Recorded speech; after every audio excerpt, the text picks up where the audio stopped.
Good afternoon, it's Mrs. Keene here. I'm going to read to you one of my favourite books, George's Marvellous Medicine.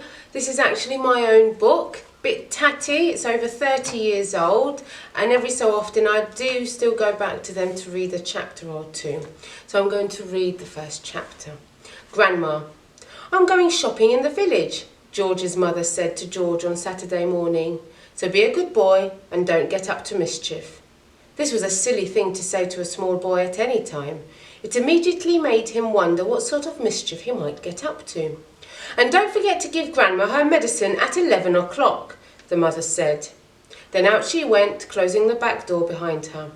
Grandma, who was dozing in her chair by the window, opened one wicked little eye and said, "Now you heard your mother say, don't forget my medicine."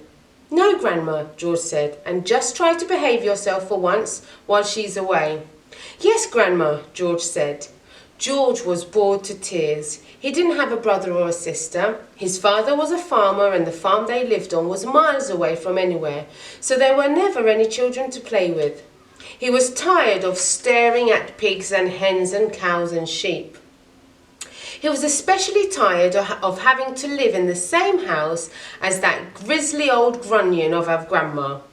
Looking after her all by himself was hardly the most exciting way to spend a Saturday morning. "You can make me a nice cup of tea for a start," Grandma said to George. "That'll keep you out of mischief for a few minutes." "Yes, Grandma," George said. George couldn't help disliking Grandma. She was a selfish, grumpy old woman. She had pale brown teeth and a small puckered-up mouth like a dog's bottom. "How much sugar in your tea today, Grandma?" George asked. "1 spoon," she said, "and no milk." Most grandmothers are lovely, kind, helpful old ladies, but not this one. She spent all her day and every day sitting in her chair by the window, and she was always complaining, grousing, grouching, grumbling, griping about something or other. Never once, even on her best days, had she smiled at George and said, "Well, how are you this morning, George?" Or, "Why don't you and I have a game of snakes and ladders?" Or, "How was school today?" She didn't seem to care about other people, only about herself. She was a miserable old grouch. George went into the kitchen and made Grandma a cup of tea with a tea bag. He put 1 spoon of sugar in it and no milk. He stirred the sugar well and carried the cup into the living room. Grandma sipped the tea. "It's not sweet enough," she said. "Put more sugar in it." George took the cup back to the kitchen and added another spoonful of sugar. He stirred it again and carried it carefully to Grandma. "Where's the saucer?" she said. "I won't have a cup without a saucer." So George fetched her saucer.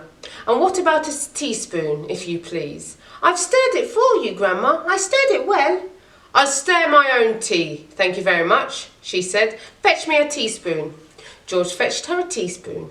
When George's mother or father were home, Grandma never ordered George about like this. It was only when she had him on her own that she began treating him so badly. "You know what's the matter with you?" the old woman said, staring at George over the rim of the teacup with those bright, wicked little eyes. "You're growing too fast. Boys who grow too fast become stupid and lazy." "But I can't help it if I'm growing fast, Grandma," George said. "Of course she can," she snapped. "Growing's a nasty, childish habit." "But we have to grow, Grandma. If we didn't grow, we'd never be grown-ups." "Rubbish, boy, rubbish," she said. "Look at me. Am I growing? Certainly not." "But you did once, Grandma."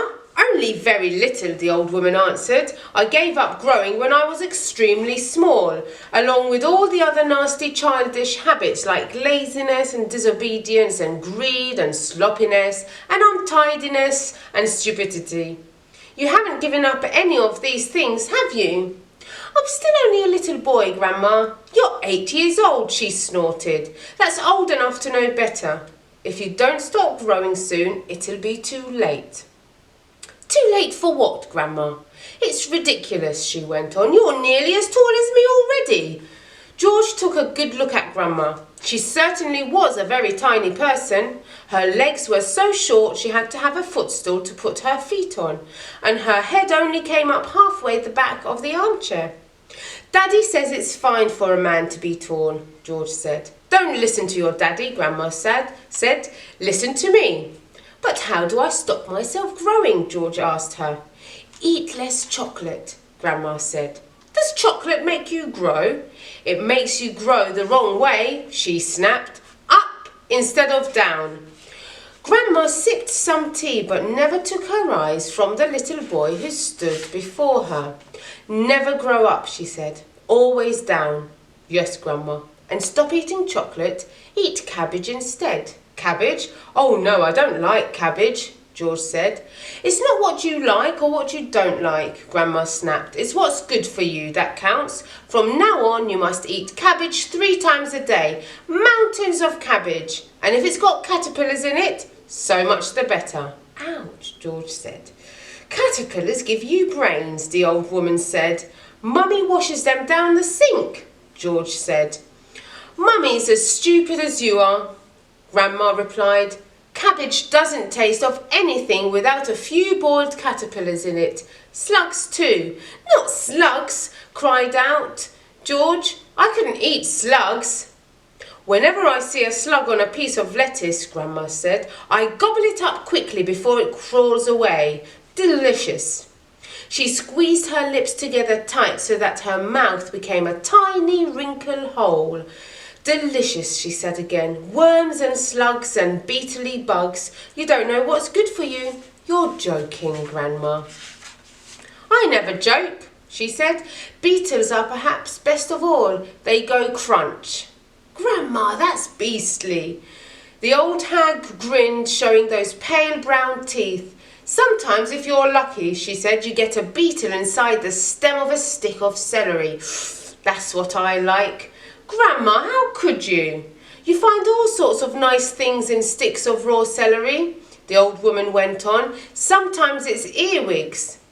I don't want to hear about it, George cried. A big fat earwig is very tasty, Grandma said, licking her lips. But you've got to be very quick, my dear, when you put one of those in your mouth, because it has a pair of sharp nippers on its back. And if it grabs your tongue with those, well, it never lets go. So you've got to bite the earwig first, chop chop, before it bites you. George started edging towards the door. He wanted to get as far away as possible from this filthy old woman. You're trying to get away from me, aren't you? She said, pointing a finger straight at George's face. You're trying to get away from Grandma. Little George stood by the door, staring at the old hag in the chair. She stared back at him. Could it be, George wondered, that she was a witch? He had always thought witches were only in fairy tales, but now he wasn't sure. Come closer, my little boy, she said, beckoning to him with a horny finger. Come closer and I will tell you secrets. George didn't move. Grandma didn't move either. I know a great many secrets, she said, and suddenly she smiled. It was a thin, icy smile, the kind a snake might make just before it bites you. Come over here to Grandma, and I'll whisper some secrets to you.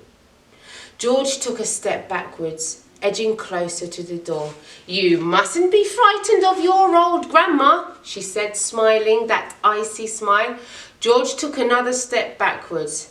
Some of us, she said, and all at once she was leaning forward in her chair and whispering in a throaty sort of voice George had never heard her use before. Some of us, she said, have magic powers that can twist the creatures of this earth into wondrous shapes.